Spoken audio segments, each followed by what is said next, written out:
This is an unboxing video, and I wonder which Marvel Epic Collection I will be groaning about today.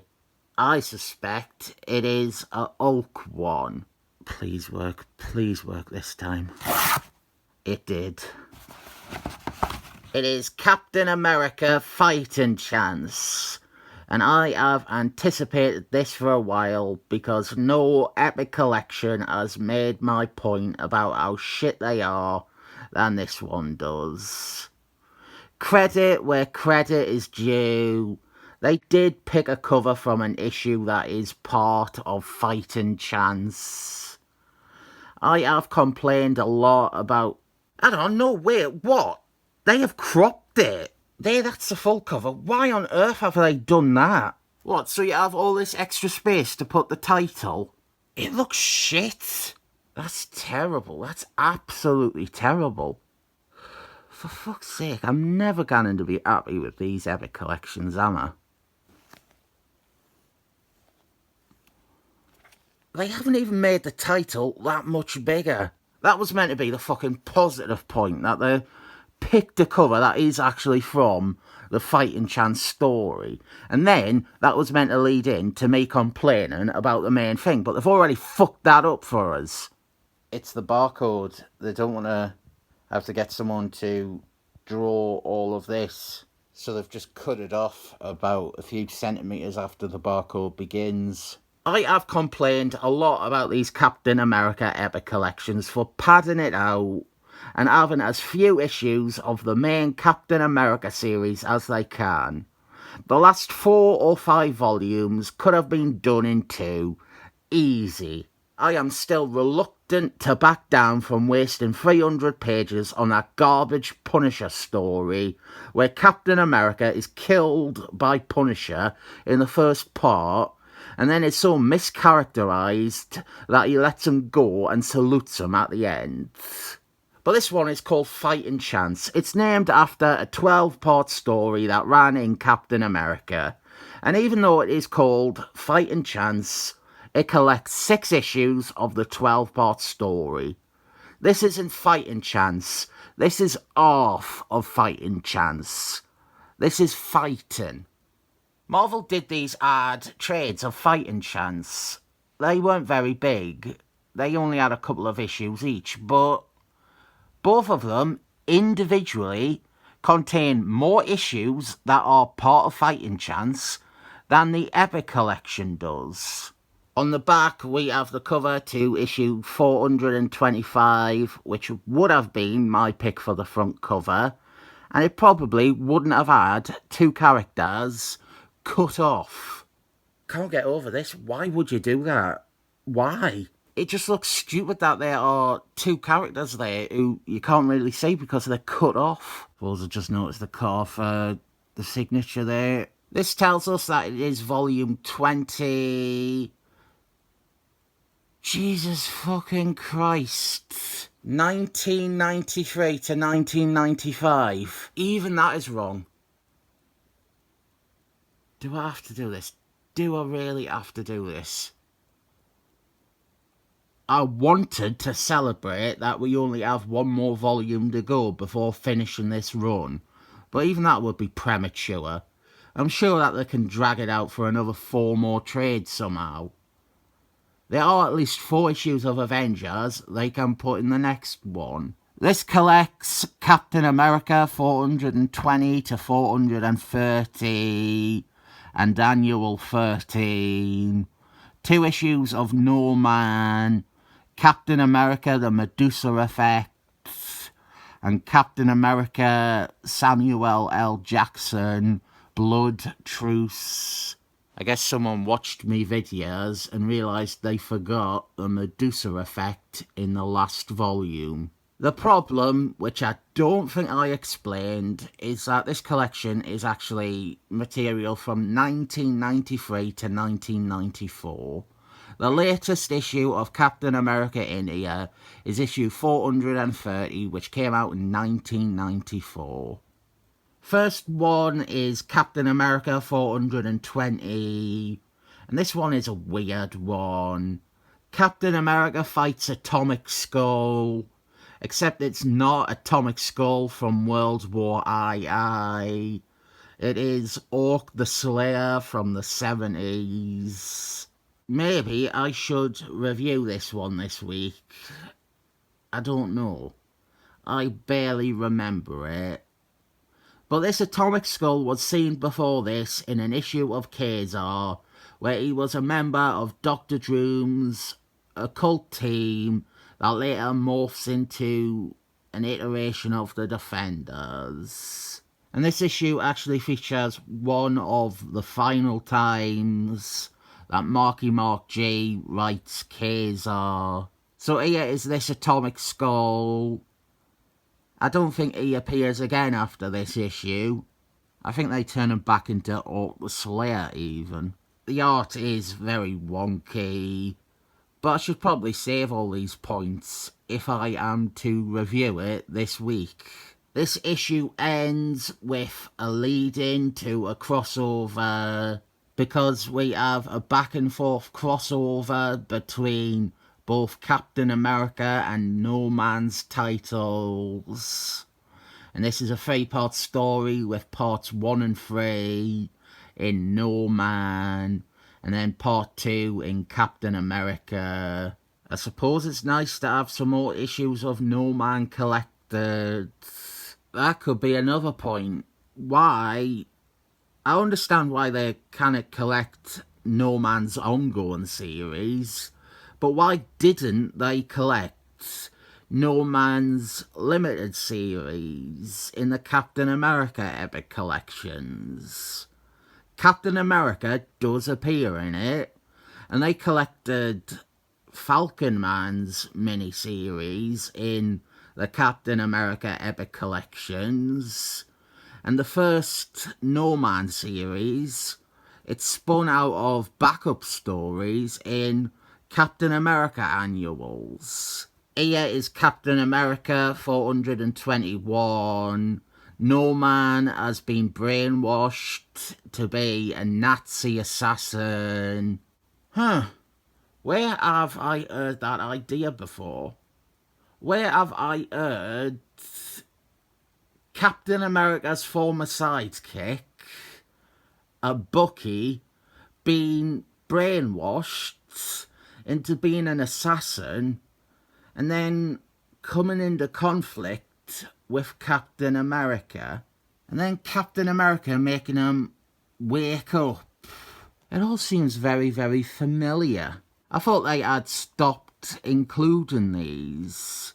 This is the recoloured cover for one of those trade paperbacks that I showed before. Some of these comics I have reviewed, so that is always handy for self-promotional crap.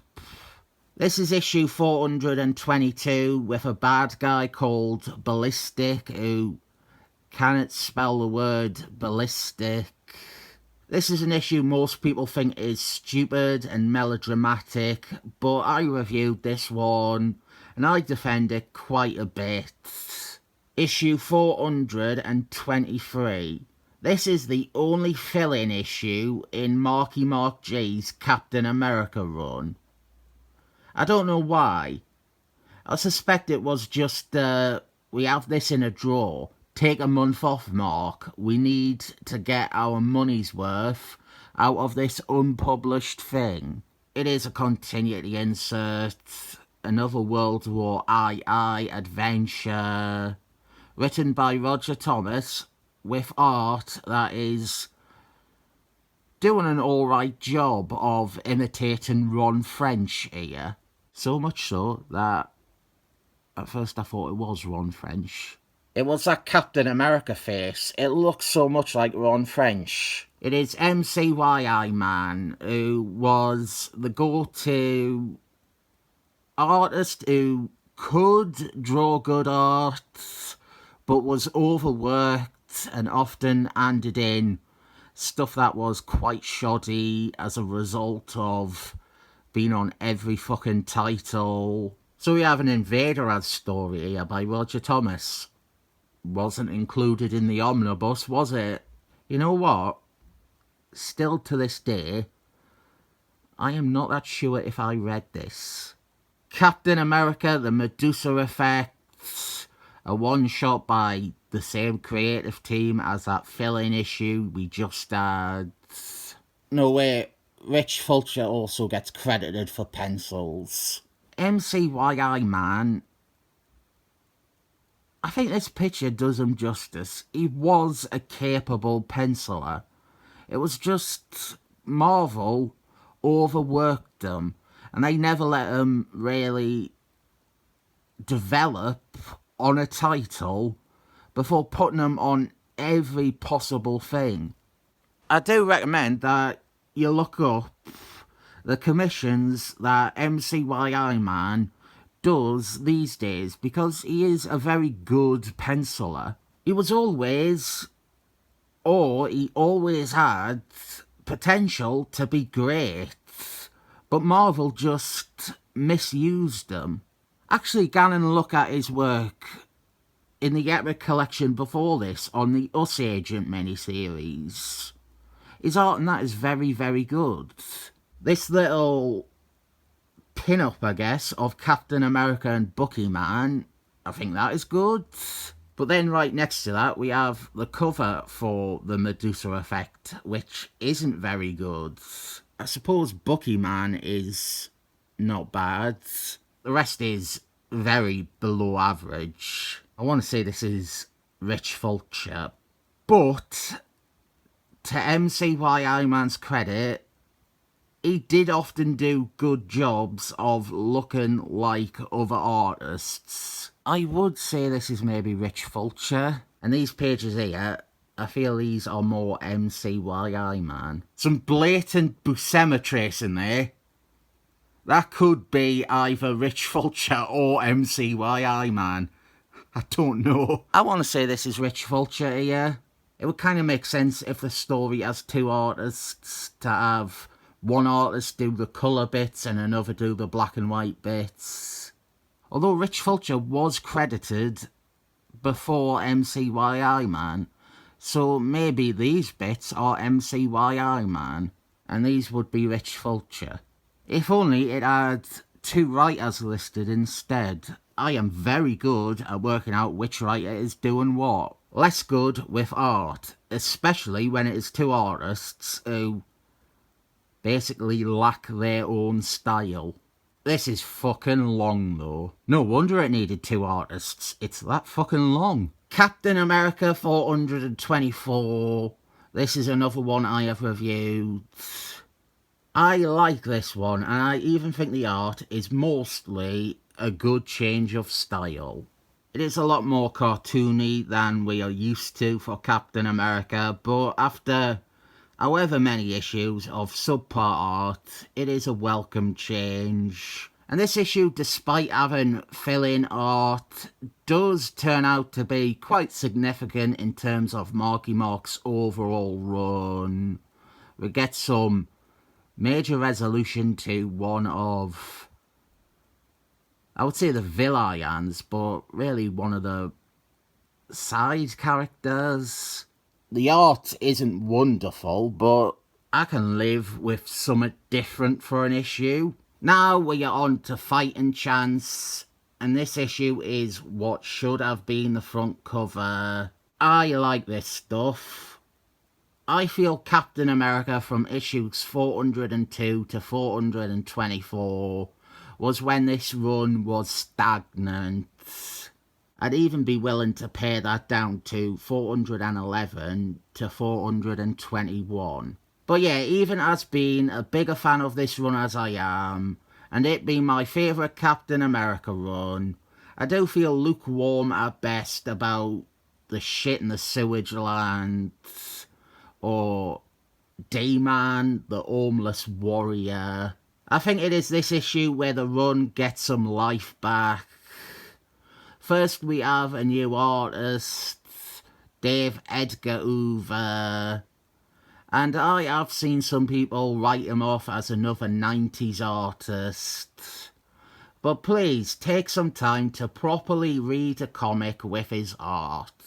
He does have a lot of 90s flair, cross-action and that, but underneath, you can see he has the chops. If you want to see him not doing 90s stuff, check out his work on Uncanny Origins. He does a completely different and more cartoony style in that. I will make note of that. I'll do an Uncanny Origins this week. I actually have wanted to for a while. A lot to say about that series. I think this art really helped revitalise not just the book, but even Marky Mark's writing. I really like most of these Fighting Chance issues. We get some genuinely good new characters, like Dead Ringer. I am confident Dead Ringer never appeared again, only because Marvel brought almost every dead character that he impersonated back to life. And it made Dead Ringer himself a broken character. The idea is that Dead Ringer can become dead people, e.g. dead super people, like Deathly Adder on these pages. And he will have their powers. We learn that to do this, he has to come into contact with their bodies. And as such, he grave robs and removes fingers and toes from corpses and keeps them in a cigar box for easy access. I do think that a character who can become dead characters is a perfect vessel for Marky Mark to indulge himself in continuity porn. We also have the new Super Patriot, which is actually Mike Fireman, Captain America's ex-neighbour, continuing his downwards trajectory of the last few years. Then we get to AmeriCop. What is there left to say about AmeriCop? I unironically think this is the most underutilised Captain America bad guy since Ameridroid. AmeriCop is a simple idea. He is a vigilante who goes around and deals out his extreme brand of justice. It is a great foil for Captain America. In my imaginary Captain America run, there is no chance whatsoever that you will not be seeing AmeriCop. I wouldn't make him like an arch nemesis or anything. I would just have an issue where Captain America fights him. It's just a character that makes sense as a Captain America bad guy. We get some pin-ups and I want to single this one out because I really like this Captain America and Rachel Diamond one. Oh, we have some mega continuity porn here with this hot woman. She is meant to resolve a mystery from the Things 80s series. Do you remember when Scourge impersonated a woman called Gold Digger to assassinate one of the wrestlers? Well, this is the real Gold Digger. She is hot. I would let her dig my gold, if you know what I mean. I would let her enter into a loveless marriage with me where she intends to either wait it out or bring about my death so that she could take all my compensation money for herself. You know what? If a woman is willing to enter into a sham marriage, probably with a fossil, I reckon they earn the money. If they're putting the effort in and wanking hard men off every other night, they probably deserve to inherit their fortune. If you can find a good quality gold digger, someone who is a good enough actor that they will commit to the bit and not physically recoil, fucking gan for it. It's good as well because a lot of these elderly people or ugly rich people, they are very lonely. It is doing them a service as well. It's like long-term prostitution. And I suppose I am in favour of that. Bring in long-term prostitution. There are some gold diggers that give gold diggers a bad name, like Janine from EastEnders. She was a bitch and she wasn't even a looker either. You do love me, Janine. You do.